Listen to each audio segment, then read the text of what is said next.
I think the biggest threat is going to come from the private sector.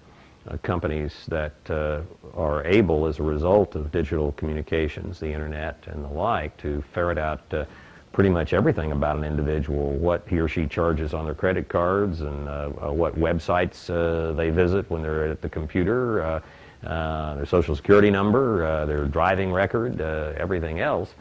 That much of this was public in some sense before, but it was difficult to pull it all together. And I think there are a lot of people who want to sell things to us that are going to be able to buy very, very detailed pictures of individuals compiled perfectly legally under current law by private corporations for profit. Hi, can I speak with one of the heads of the household? My name's Tracy. I'm calling with Western Research. We're conducting a short study today on trends in consumer opinions, and we'd just like to get your thoughts. Is this a convenient time for you? My name is Jimmy Havoc from GFK Custom Research Incorporated, National Marketing Research Firm. We're not selling anything, we're only interested in your opinion. This is strictly research and it's not connected to selling.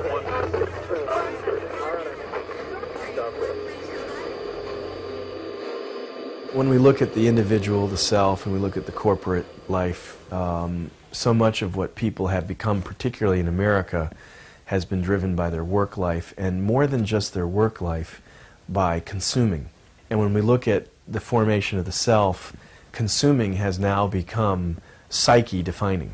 For me, self-definition as a consumer is a real booby prize. I am not a consumer, nor am I a producer. I'm a human being. I am, and I have ways to express who I am through something other than my consumption choices. You're not a bad person for buying a Mercedes, as if you're, overly opulent or into conspicuous consumption. But if you paid $1,000 more than you should have, all of your neighbors would ridicule you.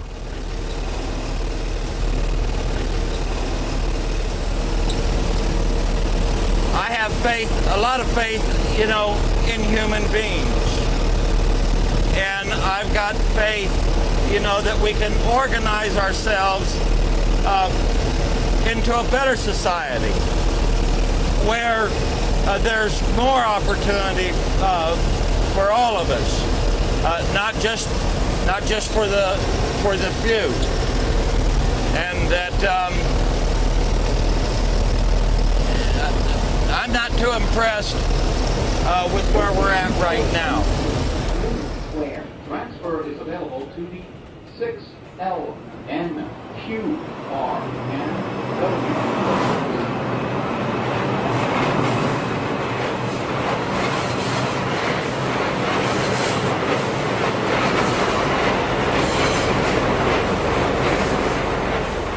I think that there's a lot of good people that are just stuck working in some job that's very alienating and fighting traffic to get to that job and fighting traffic to get back and taking a second mortgage out on their home so that they can make both ends meet and keep up with their TV payments and their car payments. And we live in this this cycle of consumption.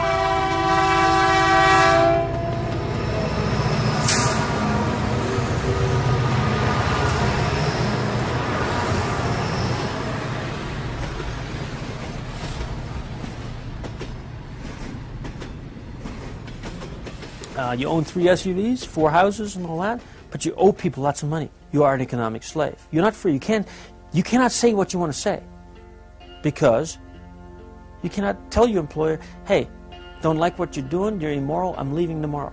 No, no, no, you're forced into this. Deal with the devil. Everybody is looking at the almighty dollar. Everybody.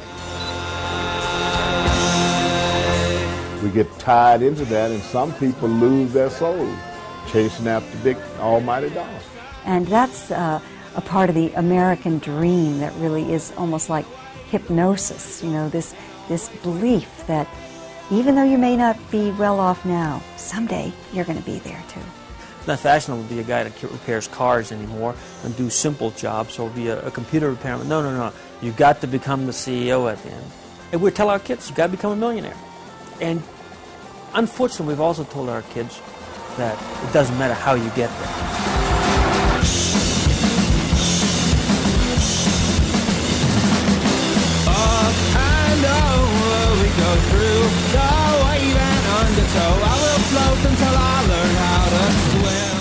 Who do we talk about on the news and put on the cover of our magazines? I have visions of Bill Gates' house being a national monument at some time, or Microsoft or something like that being a national monument. It's the people that have the most stuff, you know, the people that made the most money. That's, again, what's important is how much money they're going to make and how fast somebody made it, and that's what's important to people, so they're going to make monuments out of that. I think there's got to be something more than that.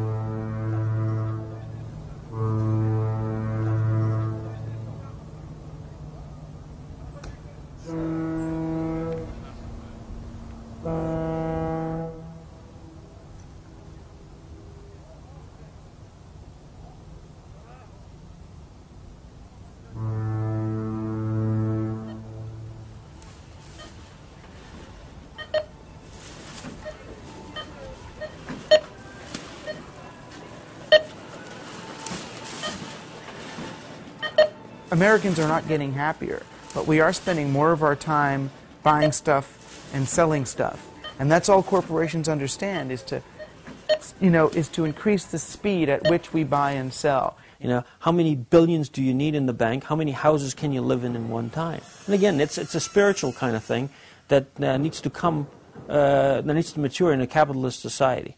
And I think right now we're becoming economic savages.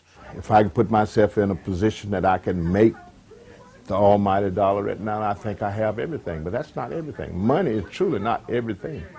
Peace of mind is more than a lot of money. When you start realizing that we are in a culture where we need to give our children Ritalin so they can pay attention to commercials, and we need to give adults Prozac so they can live in a world where they're attacking children in this way, we've got a problem.